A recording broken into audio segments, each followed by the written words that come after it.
બાંગ્લાદેશમાં વધતી રાજકીય હિંસા અને ભારત વિરોધી ઘટનાઓ વચ્ચે ભારતની સુરક્ષા ચિંતાઓ વધી ગઈ છે। બાંગ્લાદેશના બીજા સૌથી મોટા શહેર ચટગાંવમાં આવેલા ભારતીય વિઝા અરજી કેન્દ્ર એટલે કે IVACમાં તમામ વિઝા સેવાઓ આગામી આદેશ સુધી સ્થગિત કરી દેવાઈ છે। આ નિર્ણય ઇન્કલાબ મંચના પ્રવક્તા અને યુવા નેતા શરીફ ઉસ્માન હાદીના મોત બાદ ઊભા થયેલા તણાવને ધ્યાનમાં રાખીને લેવામાં આવ્યો છે।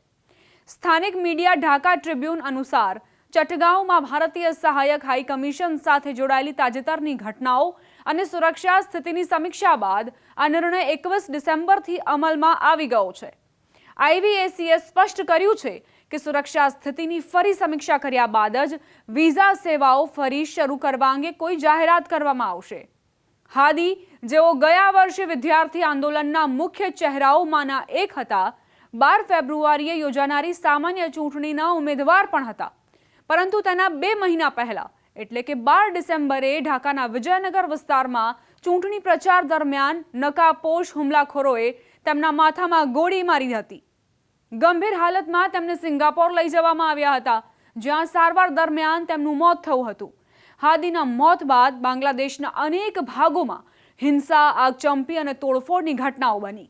આ જ સમયે ચટગાંવમાં ભારતના સહાયક હાઈ કમિશનરના નિવાસસ્થાન પર પથ્થરમારાની ઘટના બની હતી, જેના પછી ભારત સંબંધિત સંસ્થાઓની સુરક્ષા પર સવાલો ઊભા થયા હતા।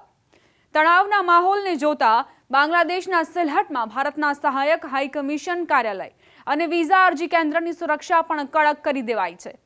સિલહટ મેટ્રોપોલિટન પોલીસ અનુસાર વધારાના સુરક્ષા દળો તૈનાત કરવામાં આવ્યા છે, જેથી કોઈ ત્રીજો પક્ષ સ્થિતિનો લાભ ન લઈ શકે। સ્થાનિક અધિકારીઓએ જણાવ્યું કે હાદીના મોત બાદ કેટલાક સંગઠનો તરફથી ભારતીય સહાયક હાઈ કમિશનના ઘેરાવની જાહેરાત કરવામાં આવી હતી। સ્થાનિક અધિકારીઓએ જણાવ્યું કે હાદીના મોત બાદ કેટલાક સંગઠનો તરફથી ભારતીય સહાયક હાઈ કમિશનના ઘેરાવની જાહેરાત કરાઈ હતી, જેના પગલે સાવચેતીના ભાગરૂપે આ પગલાં ભરવામાં આવ્યા છે। આ દરમિયાન શનિવારે રાજધાની ઢાકામાં હાદીને રાષ્ટ્રીય કવિ કાઝી નઝરુલ ઇસ્લામની કબર પાસે દફનાવવામાં આવ્યા હતા। તેમના અંતિમ સંસ્કાર દરમિયાન પણ કડક સુરક્ષા વ્યવસ્થા રહી હતી। બાંગ્લાદેશની અંતરિમ સરકારના વડા મોહમ્મદ યુનુસ પણ જનાઝા પહેલા સંસદના સાઉથ પ્લાઝા પહોંચ્યા હતા। તેમણે કહ્યું કે હાદીને ક્યારેય ભૂલવામાં નહીં આવે અને તેમણે દેશને શીખવ્યું છે કે ચૂંટણી કેવી રીતે થવી જોઈએ। યુનુસે લોકોને લોકતાંત્રિક પ્રક્રિયાને સ્વીકારવાની અપીલ કરી। જો કે દેશના કેટલાક ભાગોમાં સ્થિતિ સામાન્ય થવાના સંકેત મળી રહ્યા છે, પરંતુ તાજેતરના દિવસોમાં મીડિયા અને સાંસ્કૃતિક સંસ્થાઓ પર થયેલા હુમલાઓએ ચિંતા વધારી છે।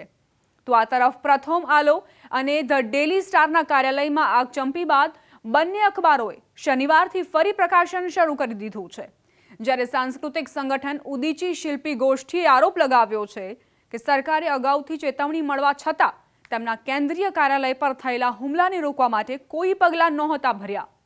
સંગઠને કહ્યું કે આગચંપીમાં 55 વર્ષની સાંસ્કૃતિક ધરોહર નાશ પામી છે, જે 1971ના મુક્તિ સંગ્રામની ભાવના પર સીધો હુમલો છે।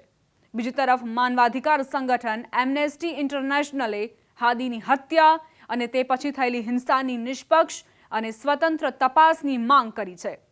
એમ્નેસ્ટીએ પ્રથમ આલો, ધ ડેલી સ્ટાર અને છાયાનટ પર થયેલા હુમલાઓની નિંદા કરી અને મયમનસિંહમાં હિન્દુ મજૂર દીપુ ચંદ્રદાસની લિન્ચિંગ પર ઊંડી ચિંતા વ્યક્ત કરી છે।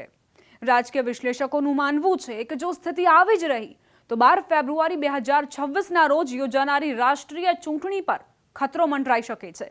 BNP નેતા સલાહુદ્દીન અહેમદે ચેતવણી આપી છે કે ચૂંટણી વિરોધી તત્વો આ હિંસાનો લાભ લઈને લોકતાંત્રિક પ્રક્રિયાને પાટા પરથી ઉતારવાનો પ્રયાસ કરશે।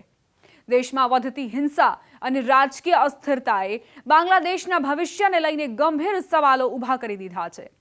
આ તમામ વચ્ચે દીપુ ચંદ્રદાસના કેસમાં તપાસ એજન્સીઓએ મોટો ખુલાસો કર્યો છે।